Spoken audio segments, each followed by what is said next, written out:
तो स्टूडेंट्स, आज हम लॉसेस के बारे में पढ़ेंगे। अब तक हम जितना भी नंबर किए, लॉसेस के बारे में कुछ नहीं बोला था। अब हम जो नंबर करने जा रहे हैं उसमें लिखा रहेगा कि इतना यूनिट लॉस हो गया। बहुत सा रीजन दिया होगा। कई बोला होगा चोरी हो गया, थेफ्ट। कभी बोला होगा आग लग गया, फायर। कभी बोला होगा कि वो लीकेज हो गया, तेल अगर जा रहा है लीकेज हो गया। ठीक है, ऐसे अलग अलग रीजन दिया हो। उन लॉसेस का ट्रीटमेंट के बारे में पढ़ना है। ट्रीटमेंट पढ़ने से पहले हम ये जान लें कि लॉस दो प्रकार का होता है, नॉर्मल लॉस, एबनॉर्मल लॉस। ये नॉर्मल लॉस क्या है और ये एबनॉर्मल लॉस क्या है। पहले मैं आपको बता रहा हूं नॉर्मल लॉस के बारे में। नॉर्मल लॉस मतलब एक ऐसा लॉस जो अवॉइडेबल है, जो अनअवॉइडेबल है। नॉर्मल लॉस मतलब एक ऐसा लॉस जो अनअवॉइडेबल है। अनअवॉइडेबल है मतलब इसको आप रोक नहीं पाओगे, ये होगा ही होगा। ये होता है because of the inherent nature of the material. ये होता है because of the inherent nature of the material. For example, जब हम क्रूड ऑयल, कच्चा तेल को रिफाइन करते हैं, various petroleum product like LPG, petrol, diesel, kerosene पाने के लिए जब हम क्रूड ऑयल को, कच्चा तेल को रिफाइन करते हैं तो रिफाइनिंग प्रोसेस में कुछ तेल हवा में उड़ जाता है, इवापोरेट करता है, तो वो अनअवॉइडेबल है, उसको आप रोक नहीं पाओगे। उसको हम बोलते हैं नॉर्मल लॉस। और एग्जाम्पल नॉर्मल लॉस का, जब कोयला ट्रांसफर होता है कोल माइन से कोल डिपो को, तो while transferring, while loading unloading, while transferring कुछ कोल का चूरा गिर जाता है जमीन पे, वो अनअवॉइडेबल है, वो होगा ही होगा, आप उसको रोक नहीं पाओगे। ठीक है, तो नॉर्मल लॉस मतलब एक ऐसा लॉस जो अनअवॉइडेबल है और जो होता है because of the inherent nature of material. ये होता है because of the inherent nature of material. तीसरा, जितना भी यूनिट एबनॉर्मली लॉस हो जाएगा उसका हम अलग से वैल्यूएशन नहीं करते, उसका हम अलग से वैल्यूएशन नहीं करते, उसका कॉस्ट को बाकी अच्छे यूनिट बियर करते हैं, उसका कॉस्ट को बाकी अच्छे यूनिट बियर करते हैं, जिससे बाकी अच्छे यूनिट का कॉस्ट पर यूनिट बढ़ जाता है, जिससे बाकी अच्छे यूनिट का कॉस्ट पर यूनिट बढ़ जाता है। इसको मैं एक छोटे से एग्जांपल लेके एक्सप्लेन करता हूं। मान लो आप कोयला लेके आ रहे हो, कोल माइन से कोयला लेके आ रहे हो, कोल माइन से। मान लो आप 100 किलो 100 केजी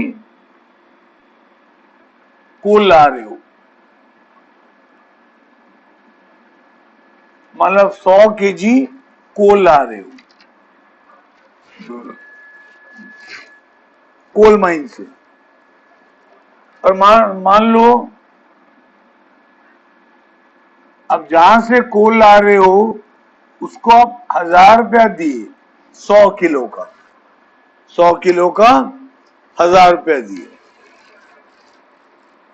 1 किलो का कितना पड़ा आपको? 10 रुपया। 1 किलो का कितना पड़ा आपको? 10 रुपया। मान लो जब आप ला रहे थे रास्ते में 5 किलो गिर गया, चूरा चूरा करके गिरता गया और टोटल 5 किलो गिर गया। ये तो नॉर्मल है, ये तो होगा ही होगा, ये अनअवॉइडेबल है। अगर तुम बोलोगे कि 5 किलो को बचाने के लिए मैं कोल को ट्रक में नहीं लाऊंगा बल्कि ऑयल टैंकर में लाऊंगा, तो जितना एक्स्ट्रा भाड़ा पड़ेगा वो ज्यादा होगा 5 किलो कोल का दाम से। तो उससे अच्छा है गिरने दो, ठीक है। हाँ, तो 5 किलो आपका रास्ते में गिर गया, इसका तो वैल्यूएशन होगा नहीं। तो अब हमारे घर में कितना किलो कोल पहुंचा? 95। अब हम क्या बोलेंगे कि ये 95 किलो का कॉस्ट है 1000 रुपया। अब हम क्या बोलेंगे कि ये 95 किलो का कॉस्ट है 1000 रुपया। तो 1 किलो का कॉस्ट निकालोगे तो 1000 बाय 95 करोगे, 1000 बाय 95 करोगे, ये पक्का 10 रुपया कुछ पैसा आएगा, 10 रुपया कुछ पैसा आएगा। मेरे पास अभी कैलकुलेटर नहीं है, तुम्हारे पास है तो चेक कर लो, ये पक्का 10 रुपया कुछ पैसा आएगा। तो कॉस्ट बढ़ गया ना, कॉस्ट बढ़ गया। इसका मतलब क्या हुआ बताऊं? ये 5 किलो का कॉस्ट ये 95 यूनिट बियर की, ये 5 किलो का कॉस्ट 95 यूनिट बियर की। मेरे पास कैलकुलेटर पहुंच गया, मैं बता रहा हूं आपको। ये 1000 किलो, 1000 बाय 95 आपको पड़ रहा है 10.53 अप्रोक्सीमेटली, 10.53।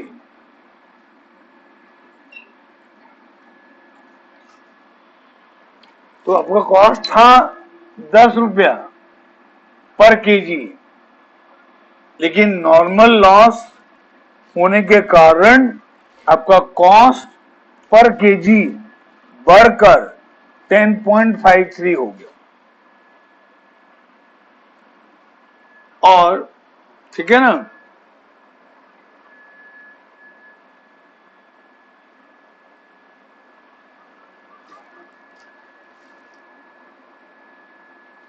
ये 5 यूनिट का कॉस्ट क्या था?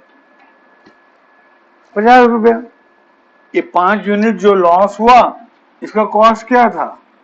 50 रुपया। ये 50 को अगर आप 95 से डिवाइड करोगे, ये 50 को 95 से डिवाइड करोगे तो 0.53 आना चाहिए। 50 को 95 से डिवाइड किए, हाँ 0.53 आ रहा है अप्रोक्सीमेटली।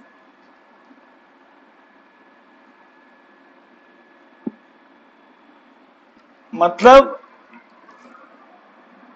ये 5 यूनिट का कॉस्ट को, ये 5 यूनिट का कॉस्ट को ये बाकी अच्छे यूनिट बियर किए, जिसके कारण बाकी अच्छे यूनिट का कॉस्ट 0.53 बढ़ गया, 0.53 बढ़ गया। इसलिए बोलते हैं कि नॉर्मल लॉस का अलग से वैल्यूएशन नहीं होता है, इसका कॉस्ट को बाकी अच्छे यूनिट बियर करते हैं। बियर करते हैं मतलब सहते हैं, ठीक है। फिर जितना भी यूनिट लॉस हो गया नॉर्मली, हम उसके लिए कोई एंट्री भी पास नहीं करते। जितना यूनिट लॉस हो गया नॉर्मली, हम उसके लिए कोई एंट्री भी पास नहीं करते हैं, ठीक है। समझ में आया? अब नॉर्मल लॉस के बारे में मैं आपको कुछ लिखा रहा हूं, वो अब लिखो।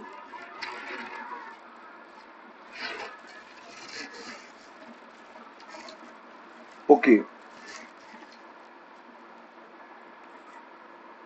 Point number 1, normal losses are such losses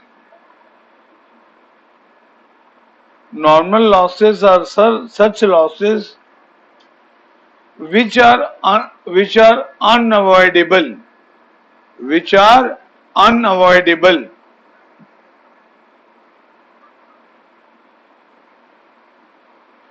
it occurs due to the nature of material, due to the inherent nature of the material. It occurs due to the inherent nature of the material.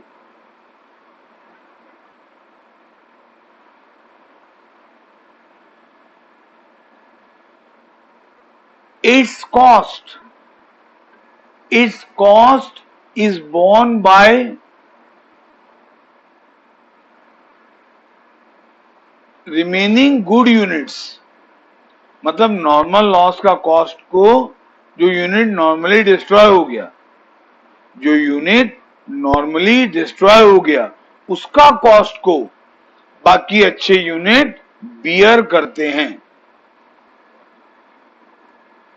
और एक point लिखो अलग से, ये point number 1 हम लिख लिया, point number 2 लिखो, no separate valuation for units lost normally.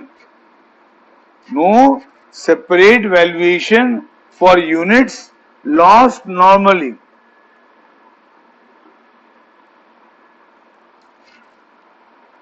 Next, no separate entry, no separate entry for units lost normally. No separate entry for units lost normally.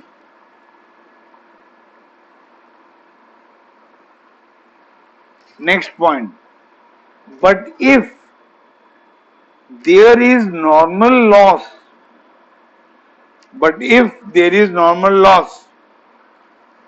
closing stock will be valued as under. अगर एक question में normal loss है तो closing stock एक अलग तरीके से निकलेगा। उसका फॉर्मूला लिख के रखो, value of closing stock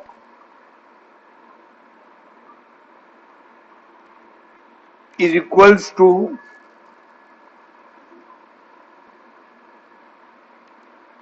cost of goods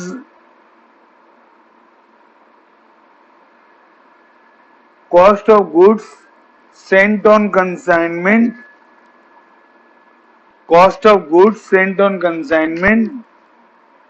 plus expenses incurred by the consignor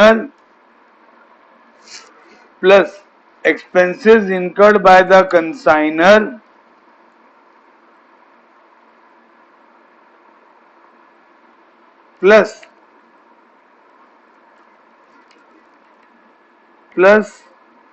expenses of consignee plus expenses of consignee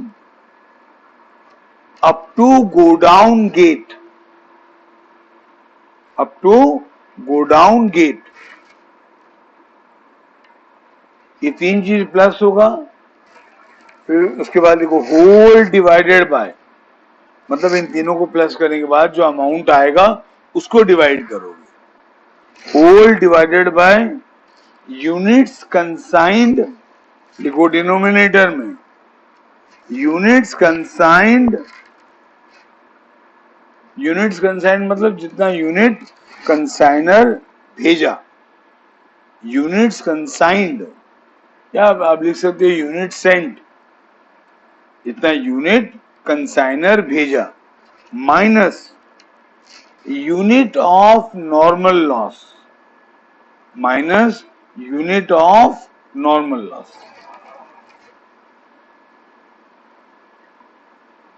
ठीक है,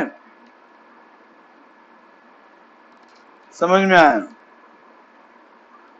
तो अगर क्वेश्चन में नॉर्मल लॉस है तो जितना भी यूनिट नॉर्मली लॉस हो गया उसका वैल्यूएशन तो नहीं करोगे, उसका एंट्री भी नहीं करोगे, मतलब कुछ नहीं करोगे नॉर्मली लॉस्ट यूनिट के लिए।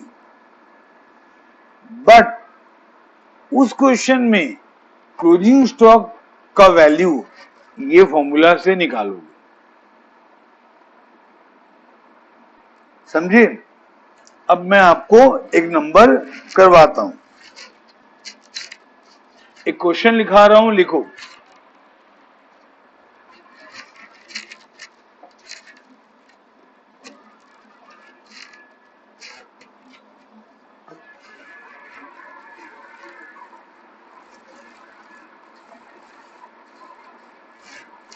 लिखो goods कंसाइंड 500 kg at the rate 20 per kg, मतलब 500 kg गुड्स भेजा गया और कॉस्ट है 1 kg का 20 रुपया, full stop. Freight and cartridge carriage, freight and carriage paid by consignor rupees 4,000, full stop. Consignor sold 300 kg at the rate 35 per kg, at the rate 35 per kg, and incurred 1,000 as unloading expense, comma rupees 2,000 as go down rent, rupees 2,000 as go down rent, and 1,000 as selling expense, and 1,000 as selling expense, full stop. Normal loss due to leakage 50 kg, normal loss due to leakage 50 kg,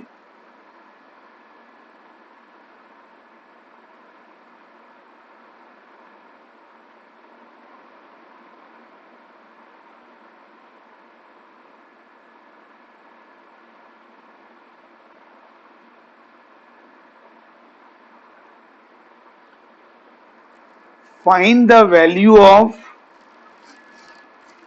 unsold stock, find the value of unsold stock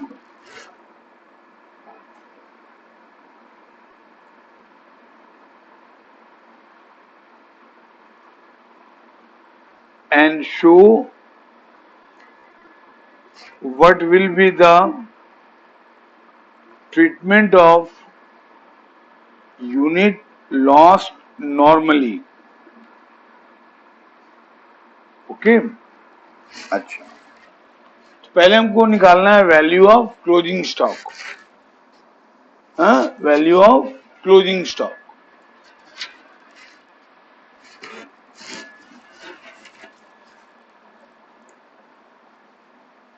देखो, इस question में normal loss है, इस question में normal loss है।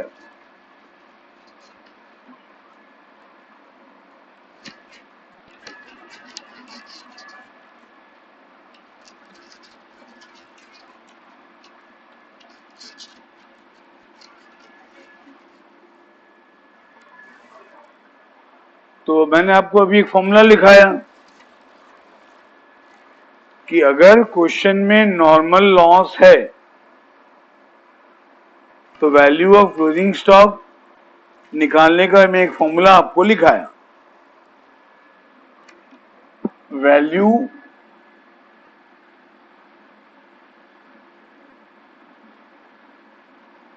Of closing stock बोलो चाहे unsold stock बोलो, अनसोल्ड स्टॉक, क्लोजिंग स्टॉक बोलो चाहे अनसोल्ड स्टॉक बोलो, चाहे बोलो स्टॉक ऑन कंसाइनमेंट, अलग अलग नाम है, कोई दिक्कत नहीं है, सबका मीनिंग सेम है। एक फॉर्मूला क्या लिखा है तुमको मैं, cost of goods Saint on consignment, cost of goods Saint on consignment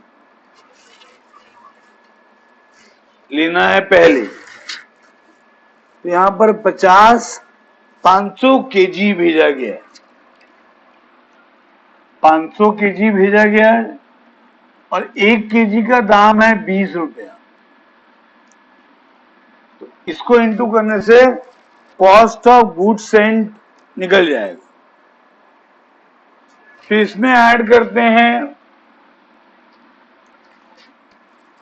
expenses incurred by consignor. Consignor का खर्चा हमको दिया है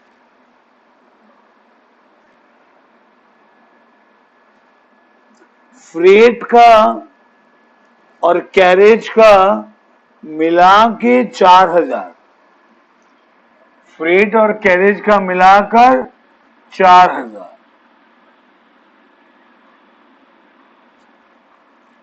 और कंसाइनी का कौन सा खर्चा लेते हैं, स्टॉक वैल्यूएशन के समय कंसाइनी का वही खर्चा लेते हैं जो गोडाउन गेट तक खर्च हुआ। बताया था आपको प्रीवियस वीडियो में, कंसाइनी का वही खर्चा लोगे स्टॉक वैल्यूएशन में जो खर्चा हुआ कंसाइनी का गोडाउन गेट तक लाने में।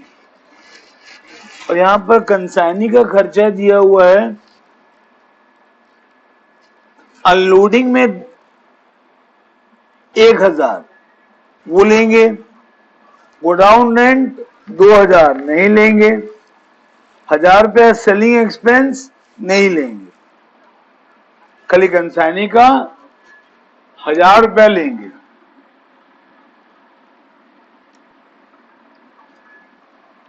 फिर मैं बोल रहा था इन सबको डिवाइड कर, किससे, units consigned minus normal loss, units consigned minus normal loss.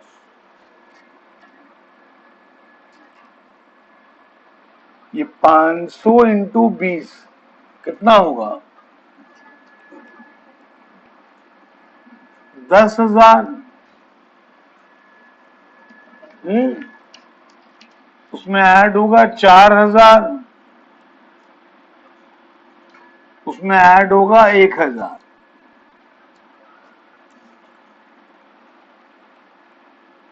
और ये बचेगा 450।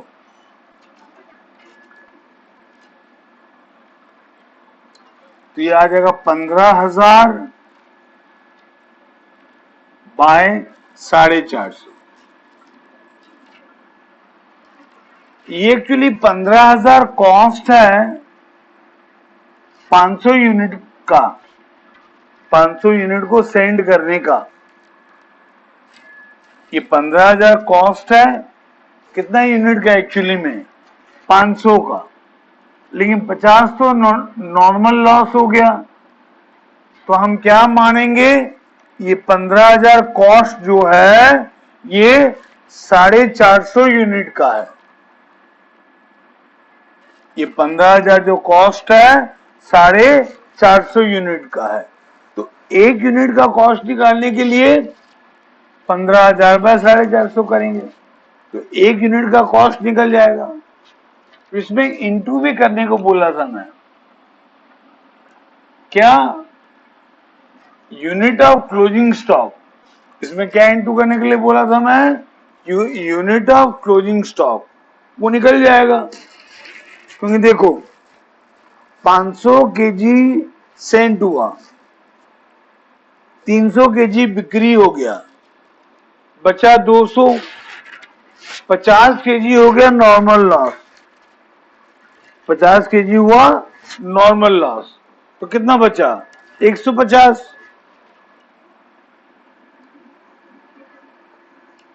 है ना, यूनिट ऑफ क्लोजिंग स्टॉक कितना होगा 150।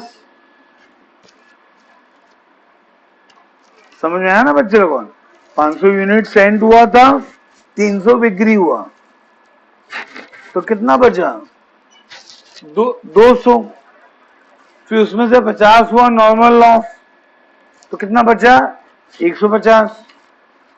अब इसको सॉल्व करना, ये 5,000 आएगा, क्योंकि ये कट जाएगा इससे, 15 1 जा 15, 15 3 जा 45, फिर 3 कटेगा इससे, तो 5,000 बचेगा। तो ये है वैल्यू ऑफ अनसोल्ड स्टॉक, मतलब 150 यूनिट का वैल्यू 5,000 रुपया है। ठीक है, एक आंसर हो गया। हमको क्लोजिंग स्टॉक का वैल्यू निकालने के लिए बोला था ना, एक आंसर निकल गया। और क्या बोला था कि नॉर्मल लॉस का ट्रीटमेंट क्या होगा, उसके लिए लिख के रखोगे, लिखो no valuation will be done for unit lost normally.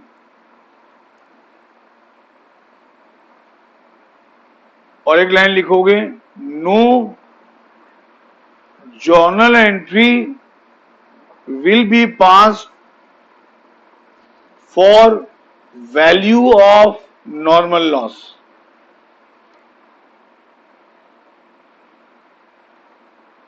ठीक है, बस ये सॉल्यूशन कंप्लीट हुआ। मैं आपको और एक नंबर दे रहा हूं, ये होमवर्क दे रहा हूं, घर में करना, कुछ भी डाउट होने से मेरे को बोलना।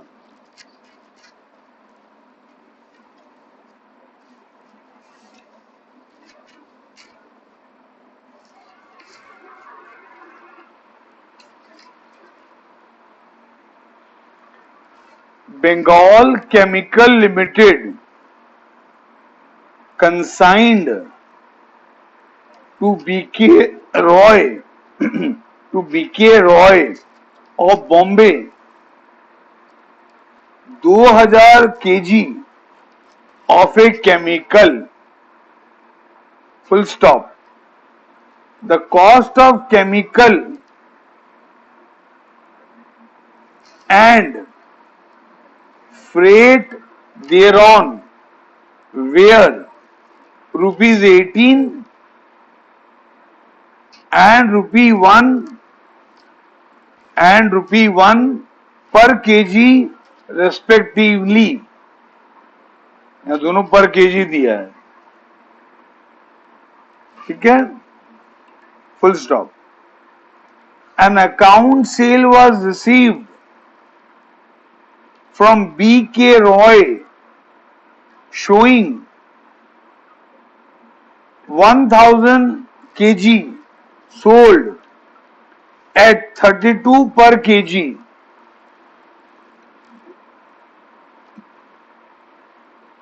Sale expenses amounted to rupee 1 per kg. rupee 1 per kg. तो सेलिंग एक्सपेंस निकालने के लिए 1 इंटू 2000 करोगे कि 1 इंटू 1000 करोगे? 1 इंटू 1000 होगा, क्योंकि सेलिंग एक्सपेंस तो उसी यूनिट पे खर्च होगा जो यूनिट बिक्री हुआ है, ठीक है ना। तो सेलिंग एक्सपेंसेस निकालने के लिए 1 इंटू 2000 मत करना, 1 इंटू 1000 करना, तो 1000 आएगा सेलिंग एक्सपेंस।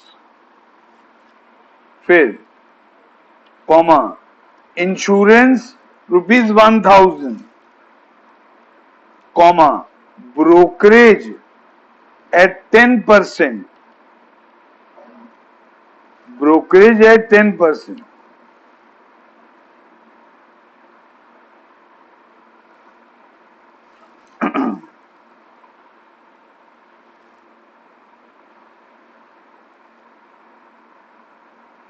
ठीक है, ब्रोकरेज मतलब एक तरह का खर्चा है, ब्रोकरेज मतलब एक तरह का खर्चा है। ये सेल्स पे निकलेगा और ये कंसाइनमेंट अकाउंट के डेबिट साइड में आएगा, टू ब्रोकरेज, टू कैश लिखोगे ब्रैकेट में brokerage. And consignee's commission at 1/2%, मतलब 2.5%, 1/2%, नहीं 2.5% नहीं हुआ, हाँ 2.5%, सॉरी, 1/2%, हाँ 2.5% हुआ, full stop. He also reported a shortage of weight of 40 kg on the whole consignment, comma, which were due to inherent quality of chemical। ये chemical का inherent quality के कारण लॉस हुआ, शॉर्टेज हुआ 40 केजी, तो ये नॉर्मल लॉस हुआ, ये नॉर्मल लॉस हुआ, full stop. Show the consignment account and the consignees account in the books of consignor. आपको सिर्फ 2 अकाउंट बनाना है, कौन कौन सा? कंसाइनमेंट अकाउंट और कंसाइनी का अकाउंट। हिंट दे रहा हूं, आंसर का लिख के रखो कहीं पे, यहीं पे आप कहीं पीछे में लिख के रखो, सॉल्व करने के बाद चेक करना। प्रॉफिट आएगा 6612 और क्लोजिंग स्टॉक का वैल्यू आएगा 18612, ठीक है। ये 2 हिंट दे रहा हूं कंसाइनमेंट का। प्रॉफिट है 6612 और क्लोजिंग स्टॉक का वैल्यू है 18612, और जो बीके रॉय है उसका